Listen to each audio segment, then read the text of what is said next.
তাআলা এই দুনিয়ার বুকে মানুষকে সৃষ্টি করার উদ্দেশ্য কোরআনের মধ্যে বয়ান করলেন, যে আমাদেরকে আল্লাহ তাআলা অনর্থকে সৃষ্টি করেন নাই, আমাদেরকে দুনিয়ার বুকে পাঠাইছেন আল্লাহ তাআলাকে রব হিসেবে স্বীকার করার জন্য, আল্লাহ তাআলার শক্তিকে, আল্লাহ তাআলার কুদরতকে মানুষের সামনে বয়ান করার জন্য।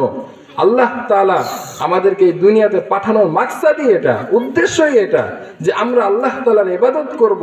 আল্লাহ তাআলা যেভাবে আমাকে আদেশ করছেন এই দুনিয়াতে চলার জন্য সেভাবে আমি চলব, এবং আল্লাহ তাআলা আমাকে যে কাজসমূহ থেকে নিষেধ করেছেন সেই কাজগুলো থেকে আমি বিরত থাকব। সম্মানিত সুধী, এতক্ষণে আমি আপনাদেরকে বুঝাইতে পারলাম কিনা যে আমাদের মূল উদ্দেশ্য কি দুনিয়াতে।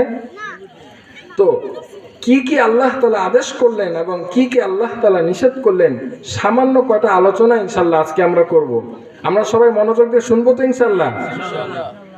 এখন আমরা যারা মাইকের এই প্যান্ডেলের বাইরে আছি, চেষ্টা করি প্যান্ডেলের মধ্যে আসার জন্য।